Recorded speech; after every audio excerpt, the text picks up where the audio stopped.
Getting clarity, it sounds so simple, but it can be so hard.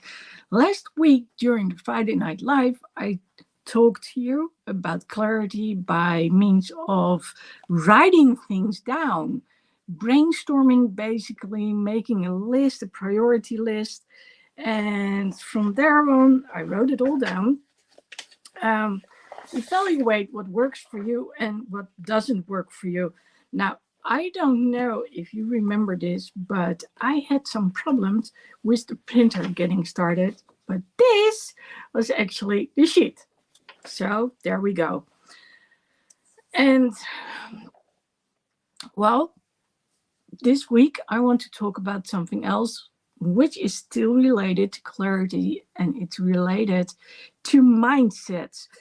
And to give you a few examples, this week I've been talking to someone, and we talked about story. And if you've checked my Instagram, then you have seen that I actually posted a few things about it.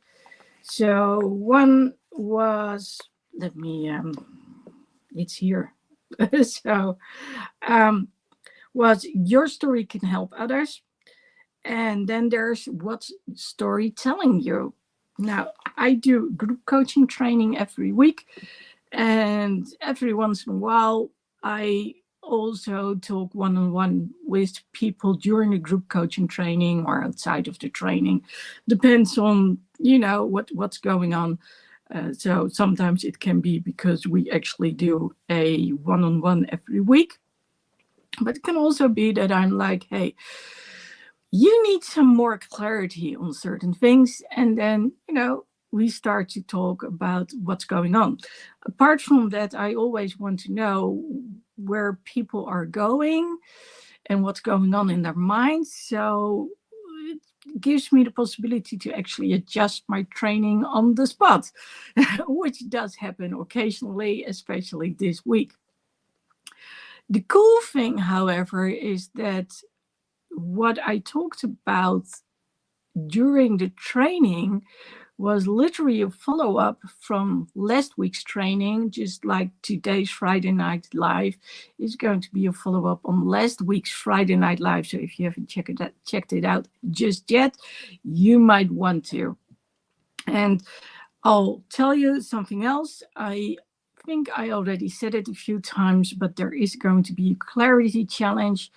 And I think it might start next week during the next Friday Night Live. I'm not sure yet, but my idea was it's going to be 3 days. But I've learned that 3 days can also be like 3 weeks.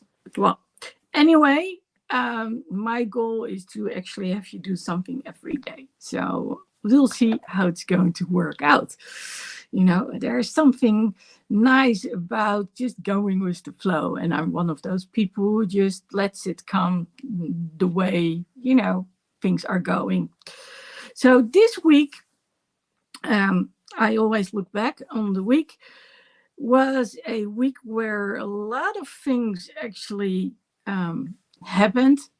And so one of the things is, before I left for the US, one of the things I said was, I need to clean this place up. And what I meant was actually check out what can go, what needs to stay, and what I'm going to do apart from that. And well, sometimes you need a little nudge. And that happened again not too long ago. It actually happened during my holiday, and just this week again when I got back. So ever since I got back, I have been working on doing stuff with the help of a friend. Lots of stuff go in her direction, and she divides it and makes sure that it goes to the right parties. I also put some stuff on Marketplace, and to my surprise, some things are going so easily. Just the other day, I looked in my email and I saw a message that I put up an amplifier, and someone had just bought it on the spot, and they made sure that there was this label, so I could go to the carrier and say, okay, here's the label, please send it. They had paid for it. All I needed to do was package the whole thing and make sure that it got there. And no, it wasn't the big one. Otherwise, I would have said, come pick it up. So, but some things serve different purpose, and this one didn't serve its purpose anymore. So, now apart from that, like I said, I also talked to some people, to several clients actually, and one of the things that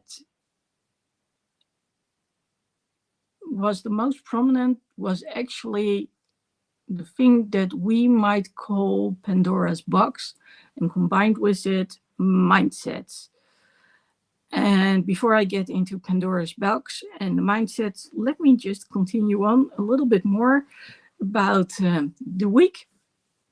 So one of the things and that's still related to clarity, so no worries, that I've been wanting to do ever since I actually saw CPD, Chicago PD, perform in the streets for the first time. Well, actually, they were recording in the streets, was getting the stuff out there. Now, here's the thing. When you see certain things, they don't want you to air those things before the episode has actually been aired. So you need to be a little bit trustworthy in order to actually be able to get away with taking pictures and recording videos. They want to know who you are. And well, when I came back this year, they already knew who I was, so that made a bunch of difference. And of course, they always ask, hey, who are you? And what makes you come here? And apparently some people thought I was part of the crew. Others thought I was part of the firefighters. Kind of funny, actually, if you think about it. But I'm one who easily talks to other people and wants to know what they are doing. And I also want to show the world what, everyone has a certain job, and we often overlook what other people are doing and what their worth is. But when you go and you see, for instance, the people from Chicago PD record, and then you actually see how every person plays an important part. This isn't just about the actors. This isn't just about the writers. It's just as much about the camera guys. Think about the book from Tommy Burke that he has written about being behind the camera. There's light and all involved, and the hairdresser. Because they have to make sure that their hair looks just like the way it was. The people who actually make sure that night is night and day is day, and that if they have blood on their hands, they actually have blood on their hands one moment and still the following two until it's no longer needed. So yeah, there's a lot involved, and I think it's good that we don't take circumstances and people for granted, but that we actually think about, hey, what if?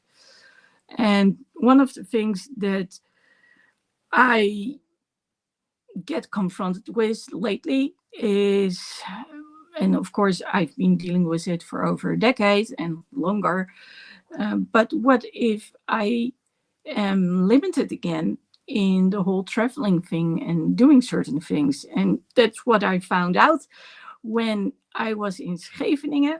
And I love going to Scheveningen. So Scheveningen is one of the beaches here in the area. And the other one is Kijkduin, which is next to it. Although it's like an hour walking to get from one place to the other one. Maybe if you're running, it's like half an hour. I don't know. And the beach doesn't entirely extend to Scheveningen beach, because the harbor is in between, and well, that means that boats need to be able to come in and get out, so that part is separate from the whole coastline. It's a beautiful place to be.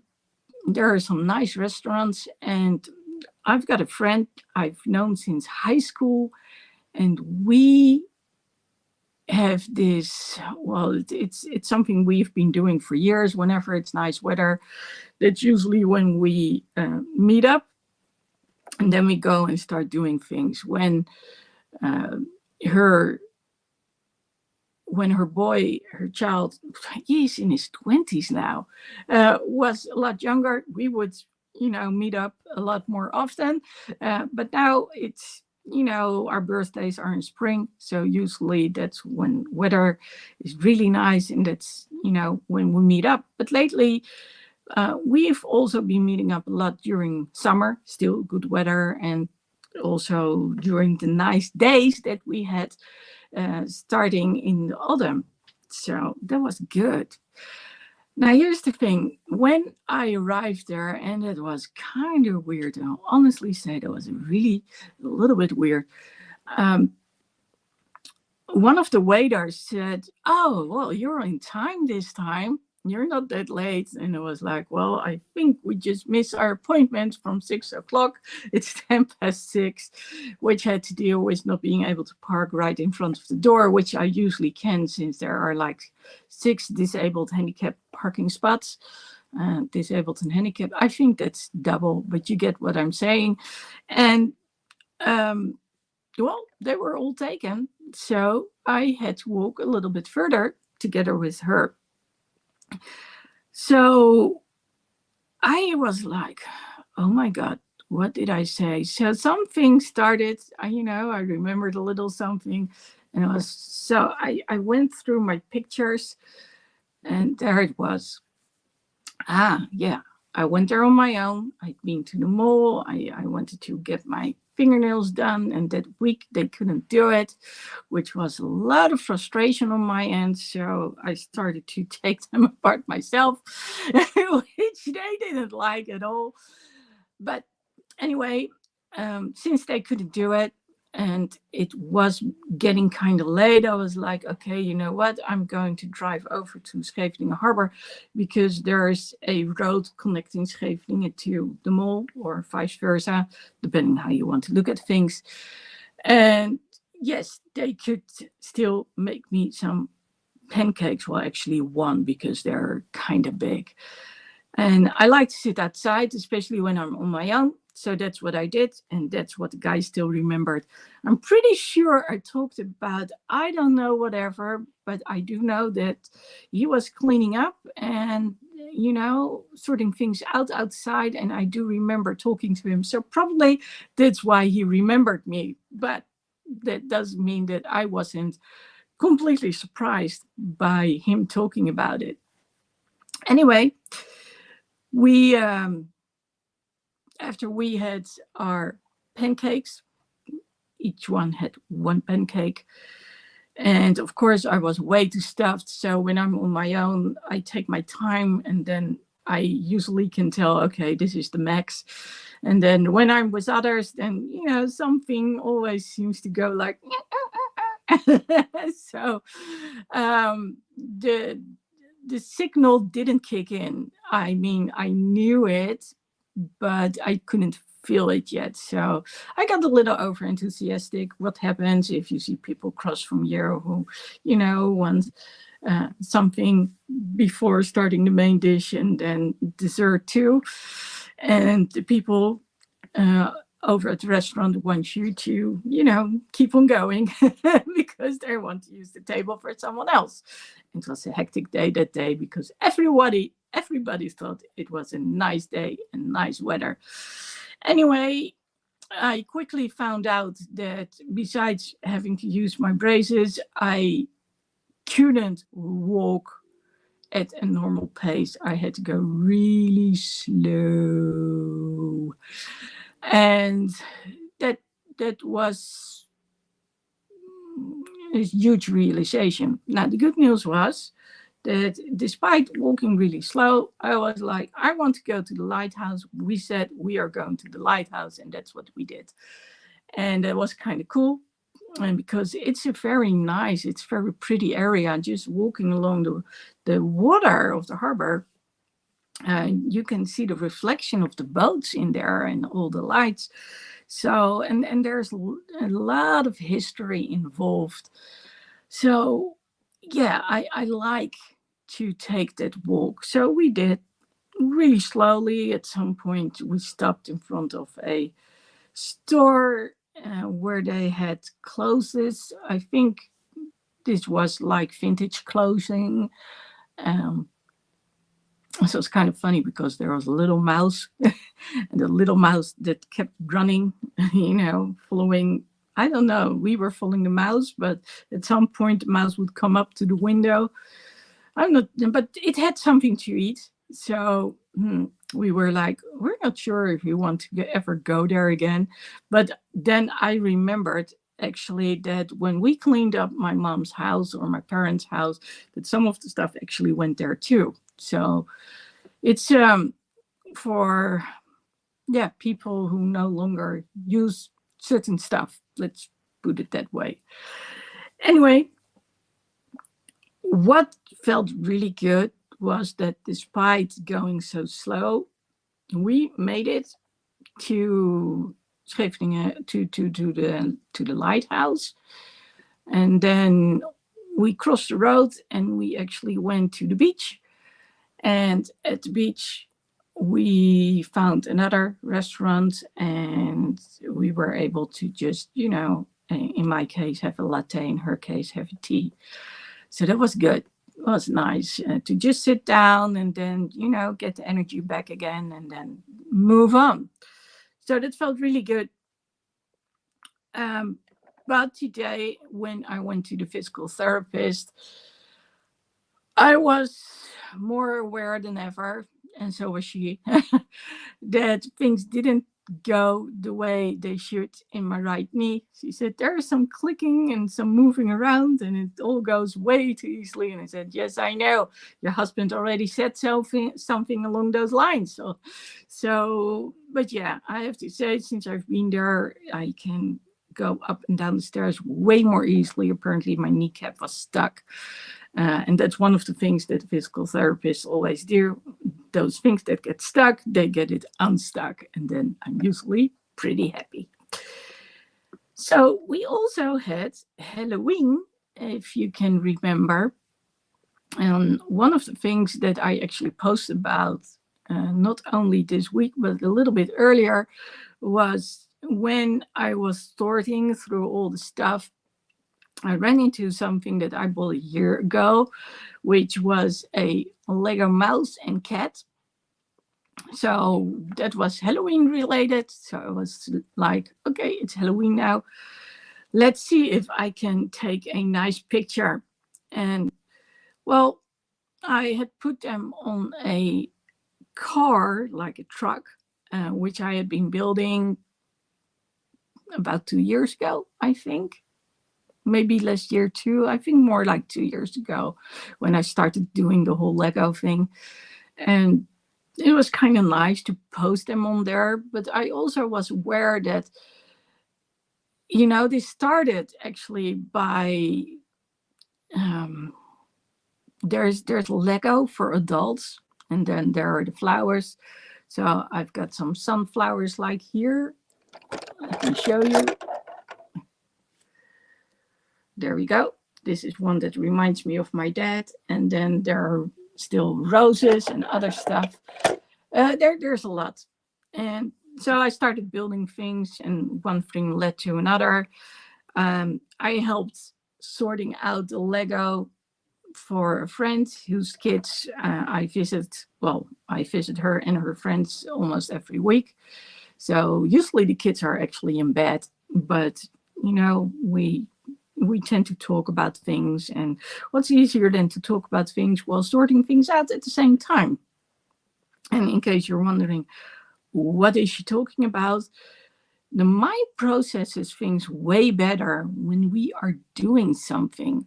So that's why when you're doing the laundry, or when you are in the shower, or you're going for a walk, then all of a sudden things come to your mind, things you might have been thinking about.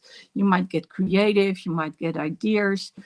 But that's the time that, because you're doing repetitive things, that your mind actually, the subconscious part of the mind can actually bypass the conscious part, the chatterbox, and get you to, think about things, reminisce about things.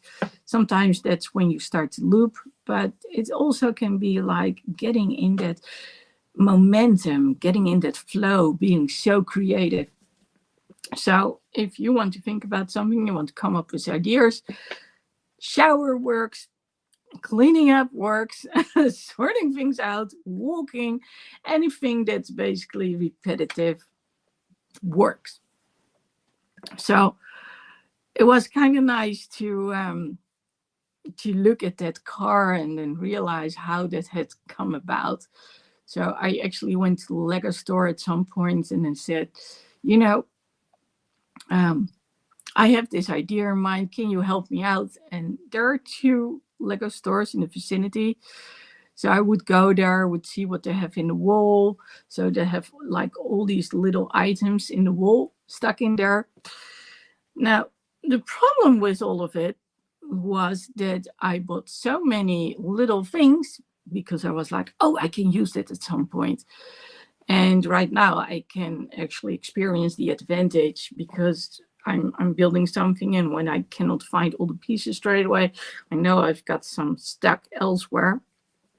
But it's, like I said, it's also a little bit of a downfall because I bought way too many things, and that's not good. So now I need to get rid of those same things as well, apart from that part that I actually need. So yes, it brought me back to the people who had been helping me out. And back then there was like this competition, and if you brought your project, so that was the third store actually, they would put it on display for like a month. And actually that worked counterproductive because the fun was a little bit gone, and I felt rushed to do certain things, especially since I wanted to use it in combination with a tiny house being pulled by the truck. So after that time, when the window was closed, I actually stopped working on it, and that was a little bit of shame. So, but now, sorting things out, I found the Halloween stuff, used it in the pictures, shared a little bit about the truck and why I started creating the truck, which is actually to pull the tiny house. And it took me back to the people that helped me out. Some people actually are not working in the stores anymore. They moved elsewhere. But, it's one of those things that really made a huge impression on me. Now, I'm one of those people, ADHD, hyperfocus, so I can be really fully focused on one thing for a certain period of time, and then all of a sudden it's done and I'll go to the next thing. So, but now it's about sorting things out, and it's kind of funny because in order to sort things out, I'm actually building stuff. It's it's an interesting development if you think about it. Anyway, getting back to the other 2 stories, which are related to mindsets and stories.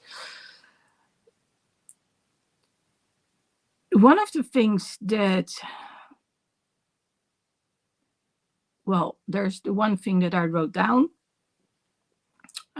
which is related to emotions, emotional circumstances. The second thing is related to FOMO, fear of missing out. And then the third one is circumstances that have changed. It's the emotional part which usually, how do I say it? It usually gets the better of us when we have said we are going to do certain things. Then when we don't take into consideration what's actually stored there, hidden and usually not noticeable because of the chatterbox going on during the day. So during the night, when the chatterbox is no longer doing its job because we're supposed to sleep, that's when things come to the surface.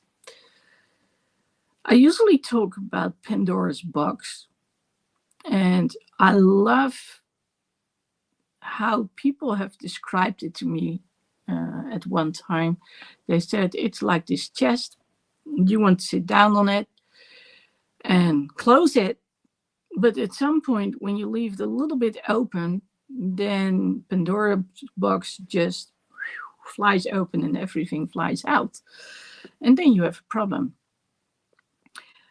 And when people do not want to process what's going on because of past traumas, for instance, things that have happened in the past, likely when growing up,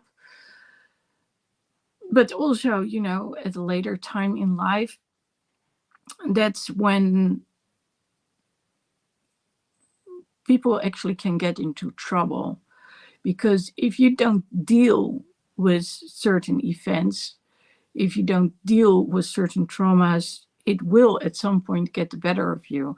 It usually prevents you from sleeping very well. A number of people, they start gaming. Gaming is a nice way to processing things. It's sort of like being in the shower or, doing those repetitive things. Other people, they use booze. Again, other people use drugs. So there are a lot of ways to actually suppress those emotions and not having to feel. And then, of course, there's the one thing you can do instantly, which young ones do. And no, I do not encourage it, but that's using pain in order to avoid pain. It's simply the way it is. Now, of course, all of this comes with price, because when you use, say, for instance, alcohol, and you use enough alcohol, then you won't function the next day until you use alcohol again. And, well, we also know the long-term effects of drugs and what it can do. And here's the thing, depending on how long you've been taking things, and there might be a chemical disbalance in your body and in your brain. And as a result, you can quit the whole thing, but you might still be addicted. And some people, they know this like every day and during the day. And other people notice this mostly whenever something happens, something disturbing happens in their life, something emotional. Then all of a sudden, those mindsets, Pandora's box, opened up again. And there we go. Because what you're going to do is find that survival mechanism which helped you best. And that's why it's so important to actually face certain things, realize what's going on. And, well, one of those things actually was true for me when I was in the US. So I don't know if you know this, but when I was in the US, especially when I was in Florida, I was really struggling to get my life done. I remember actually doing my life in two parts, and both when I was at the house of a friend, but also when I was at the airport. At some point you're getting used to it, and it's like, okay, I just want to get it out there. And it might not be perfect, but at least, I'm telling myself I'm doing it.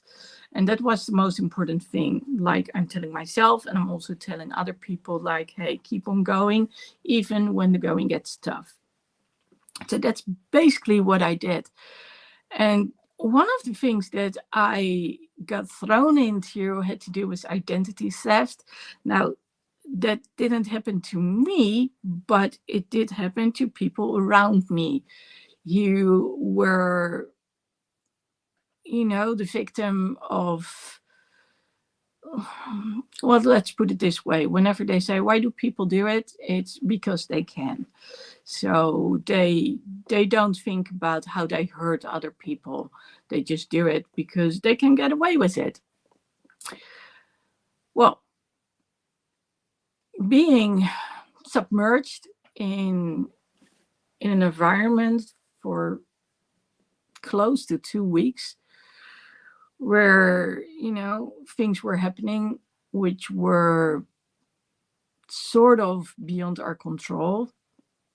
They played a very smart game, let's put it that way.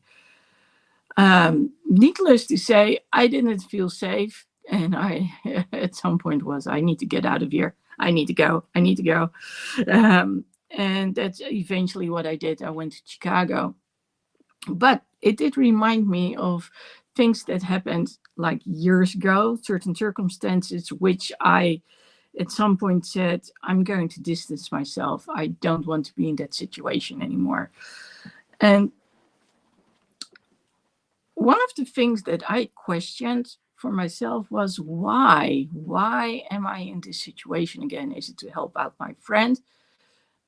I do know we talked about it a lot. I also came up with some evidence, recording videos, writing things down, taking pictures, things which were just not right. So she could also prove to others like, hey, I'm not going insane here. This is actually happening. So that was a good thing. I like to help people out. But I do believe that it also helped me process those things which happened years ago. So when people ask me, how was your holiday? I say it was amazing and it was the worst time ever. Well, it wasn't the worst time ever, but it's like I was stuck in time, 2 weeks, like one day. And yeah. But as a result, I did change things once.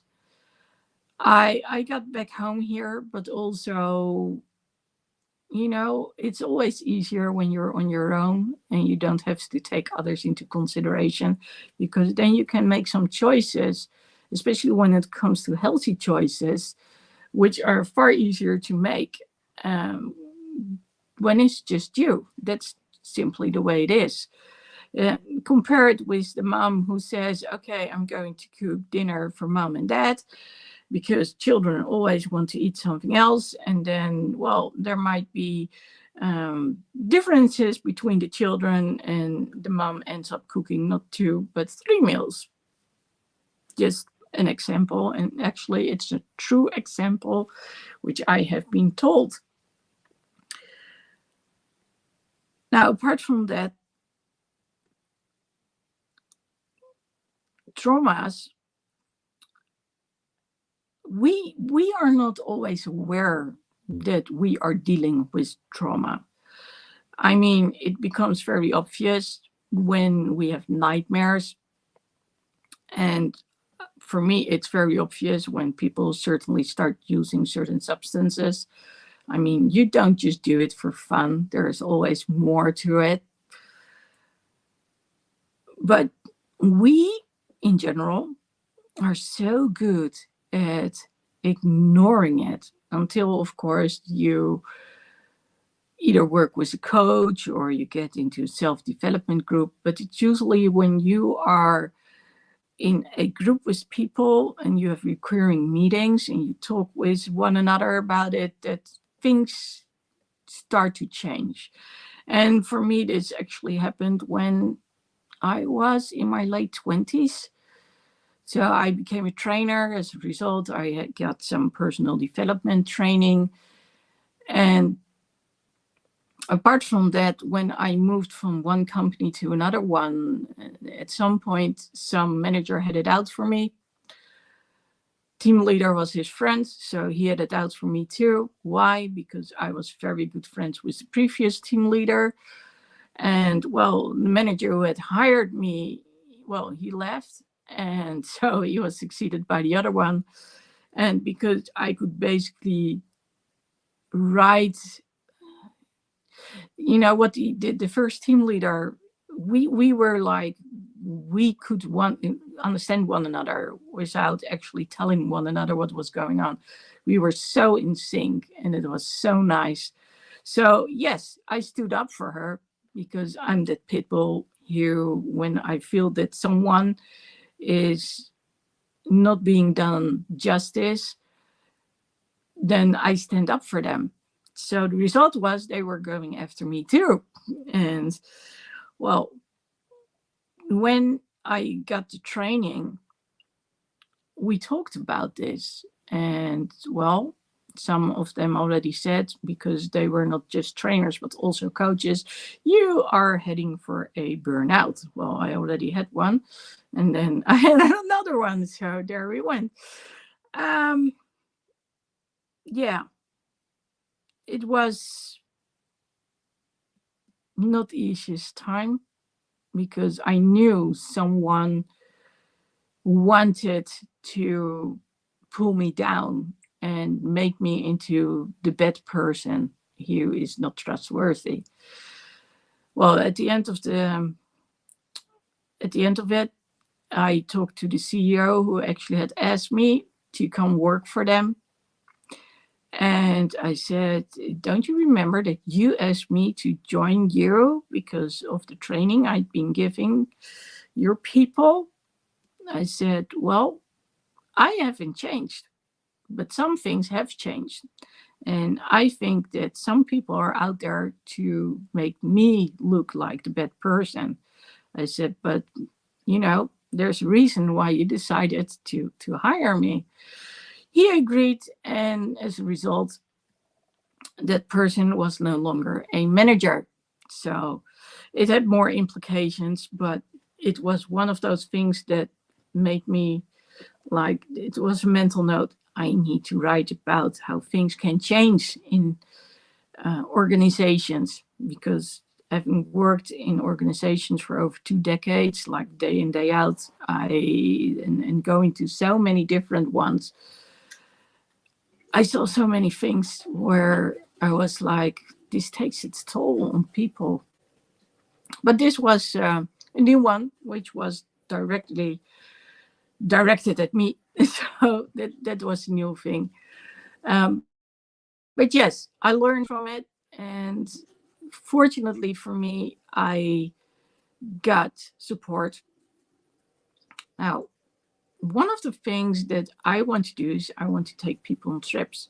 And now that you've heard this part, you might actually understand why I want to do so. So I still have the Christmas trip in mind, where I want to take people through Europe prior to Christmas, so you can be home at Christmas again, during Christmas time, and spend it with your family. But it's nice to actually see what Europe looks like when it's the cold days, and there might be snow or not, but there are lots of lights, because, uh, well, evening sets in early, sun sets early. So it's beautiful. It's beautiful to just go there and see certain things. But I also want to do it so people are out of their environment, and then, because they are immersed in working on themselves, whether it's exchange with fun and sports and all that, those kind of things. I do believe it's very important to have people just take out of their usual environment, think about things some more, and then when you're done, keep in touch with one another, so you can keep brainstorming with one another and remembering, oh yeah, this is what I set out to do. This is what I was going to do. What did I do? What didn't I do? So that's a good thing. Now, talking about this, what stood out was with one of the clients, actually, we've been talking a lot. And so she is writing a book and has to do with her escaping basically her country. So she was born in Asia and then traveling to a Western country and everything that happened in between. And because we are influenced by our surroundings, our parents, the school system, the culture, certain things which were deemed normal over there nowadays are no longer normal for her.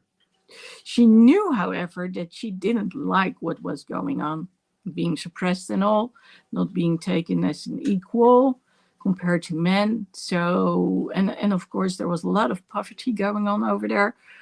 So she always dreamt about a better life, and she has that better life now. So that's good.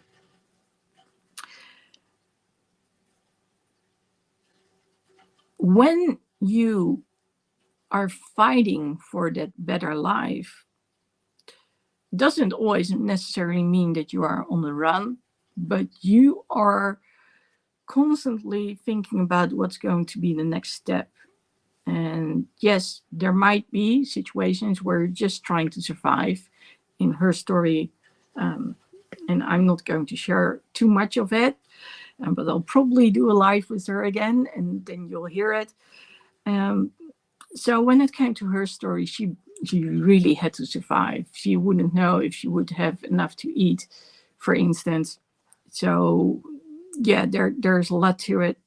And when we talked about it, we talked about the topic of human trafficking and what it entails.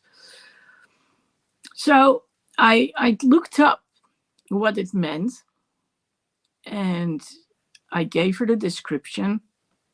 It was on a text file too. And she actually thought about it. So when we were talking again this week, it was so interesting to see how she had been thinking about this and how she was dealing with this. And I was like, wow, that's one big difference. And I don't think that in the last couple of years she had been really suffering because of it. Maybe she was on edge when certain things would remind her of it. Like, I need to be careful with what I'm saying, what I'm doing, because what if? But this time she actually was like, yes. And when I made those posts about writing down your story can give you insights, but also writing down your story helps others, it was related to that person specifically, because first of all, because we discussed it and she started writing things down, she started to realize what had been going on. So it really helped her to get a better understanding of things which were going on. And we also realized that, there's one thing that people like to write a book and like to write stories, especially when they're really good at it. And I can tell you, she masters the art of sharing stories. It's amazing when you hear her. It's like, oh my God, you're so good at it, especially when it comes to children's stories. But yeah, she can just take you away, and you're there in her world. And I think that's a skill. And well, there's a warning to her story, of course. And that's specifically for people who are born in that country where she comes from, because of the culture. And when we talked about that, she realized, like, oh yeah, there are people who need to hear my story, because there are people who can actually end up in the wrong place, following their dream, wanting a better life, trusting other people, trusting organizations. And then when it comes down to it, then all of a sudden you are in a different environment. And well, you are at their mercy, basically. So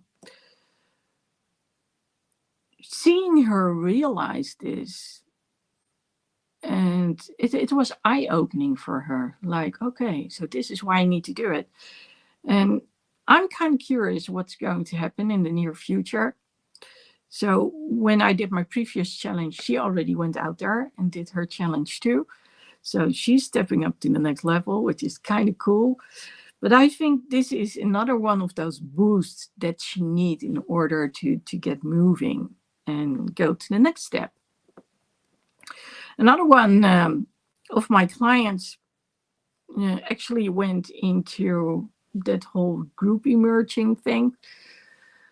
And yeah, then you hear like, oh, I realized this, that, and the other.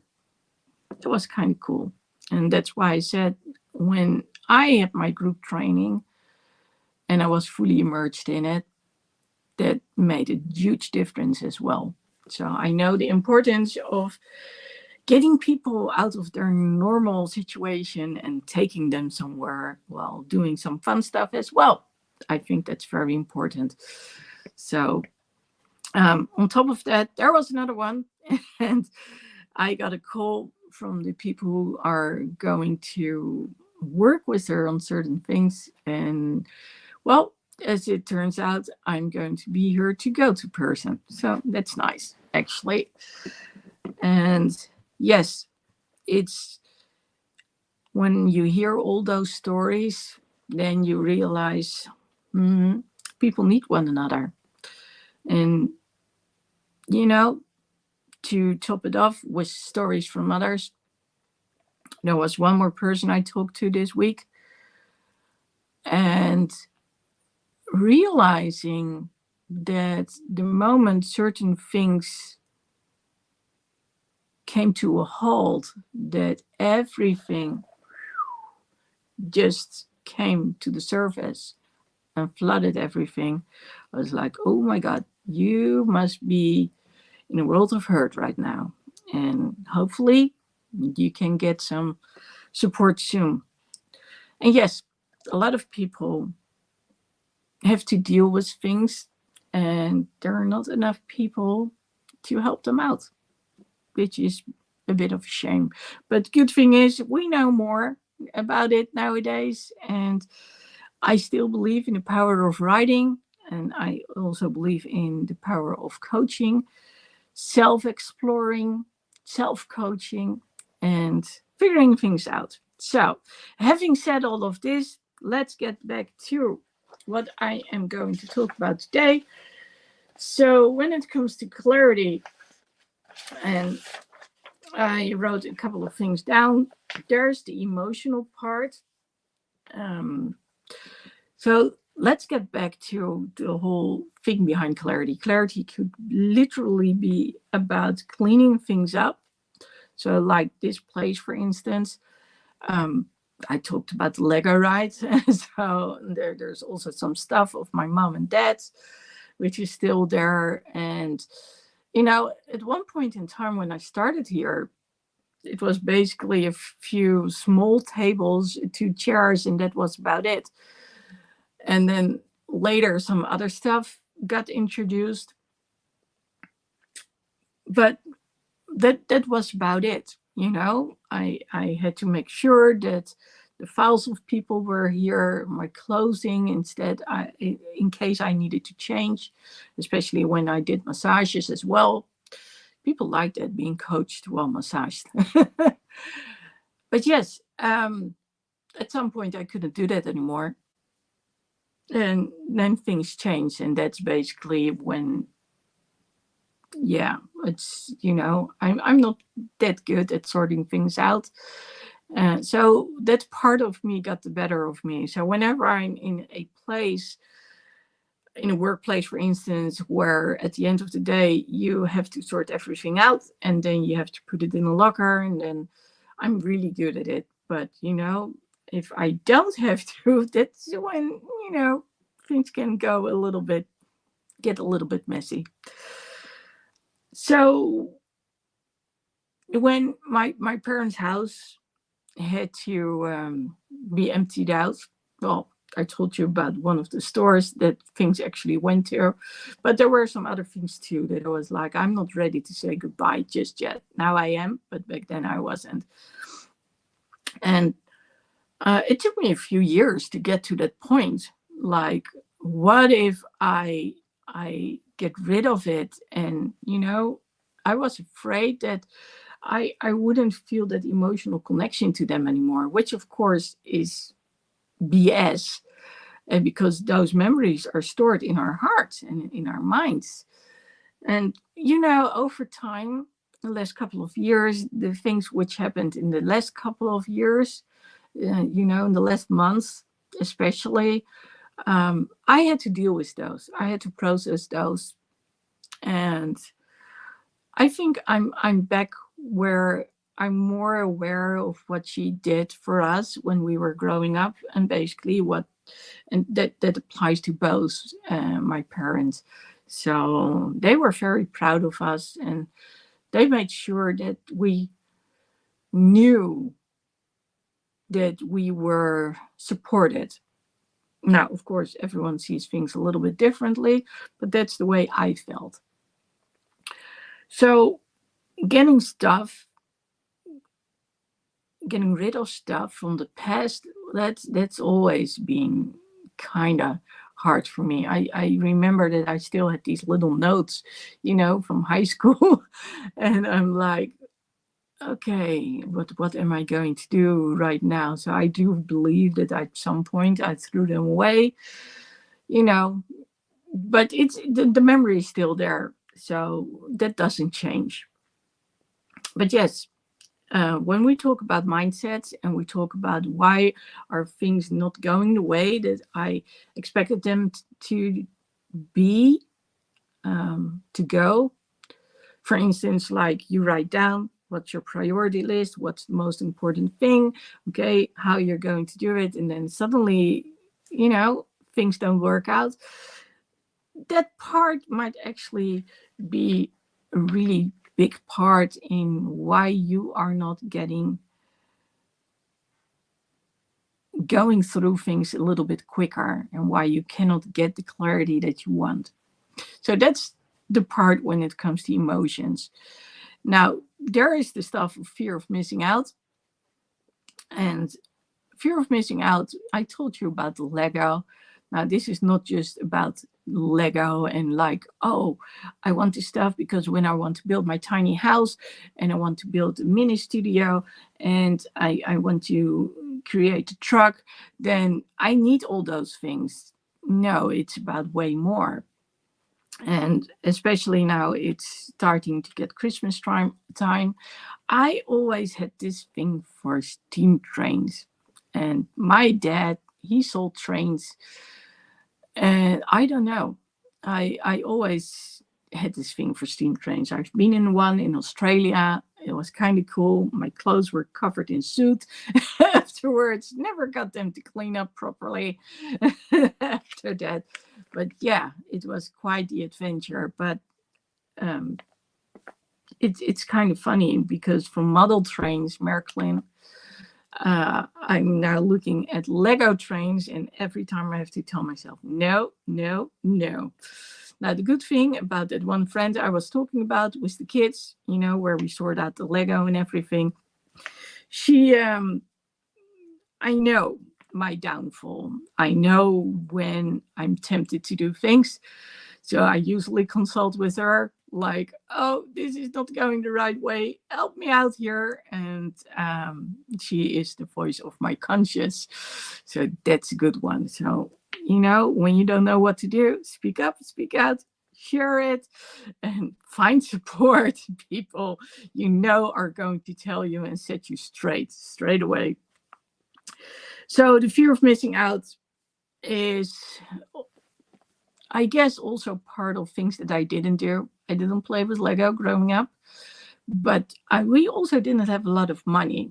So when opportunities are there, I'm likely to take advantage of it. And I'm coming in situations now that I'm like, okay, I know what it leads to. So when you have a big house and you can just store everything everywhere, it's easy to do it. When it gets cluttered, then it's like, okay, if something goes in, then something needs to go out. But it does take some time to realize, like, hey, I don't need to stash everything and buy everything just because I didn't have it growing up, and just because I wanted to be around when I need it. It's nice, especially when it's your job, when it's your work, but sometimes we can go into overdrive, and I'm really good at it. But the funny thing is, there are a lot of people actually who are dealing with FOMO. And it is because they are not quite sure about what it is they want. So they just focus on everything. And then, of course, clutter sets in because it's way easier to work on one project and then actually, well, let me say that again. If you look at it from a rational point of view, it's easier to work on one thing and then tweak and change, tweak and change. If we look at it on an emotional level, that's a whole different story, because if one thing doesn't work out straight away, then what are we going to do? We are going to look for other things, and we just leave that one thing that's challenging us behind, because it's taking us too much effort mentally, emotionally, and we don't want to deal with that. So it's easier to say, let go of things. Whereas new things actually makes us excited. But yeah, then we need to deal with the hard part too. And are we willing to do so? So it's really good for the brain. But yes. So when we just collect all these things, saying we are going to do this, or we tend to explore multiple areas, not sure what we are going to do, it can actually lead to confusion and hence to clutter. And well, when we are not sure about what it is that we want to do, clutter in the mind usually shows around you in your life. But also, when there's clutter around you, it tends to clutter your mind as well, because it's hard to. There are so many impulses, there's so much input, and you know, there's something about cleaning things up, not only because then the chatterbox gets silenced, but it's like you have more overview and you can see things more clearly, whereas other things are distracting you nonstop. It's very hard to see what actually makes sense. Now, the third thing, and I think I talked about that extensively, is about changes in life. And at some point, you don't need certain things anymore. And then things change. So, for instance, when I couldn't do my job anymore, as in coaching people like here on the spot or give them massages or whatever it was that I did, I had to find new directions. So I started to do things online as a result. And yes, there are still a number of clients which I help locally, but that's a whole different story, and it's on a whole different level, because I talk to them like weekly, sometimes daily, and it's about, I'm not kind of, I'm much involved in their lives, the ones locally, because they cannot do it on their own, and that's why I'm there to support them, to figure things out and figure out, hey, how and can I do certain things. And when we talk about those things, we also talk about changes, because maybe they cannot handle all that input, which is the world we're surrounded in nowadays. Lots of talking, lots of noises. We have to do things online ourselves. And it's not like you can just walk up to people and say, hey, how does this work? It's not accepted anymore. And when you're dealing with physical limitations, like what I told you about when I was walking in Scheveningen this week, I'm not the only one who's dealing with that. And that's also why I help people locally, because when they're new, especially when they're young and they're like, I don't know what's happening, but people don't believe me. So you know what? I'll just push through. Yeah, that does not work very well, because at some point your not only your body catches up, but also your brain catches up, because you need to process what's going on.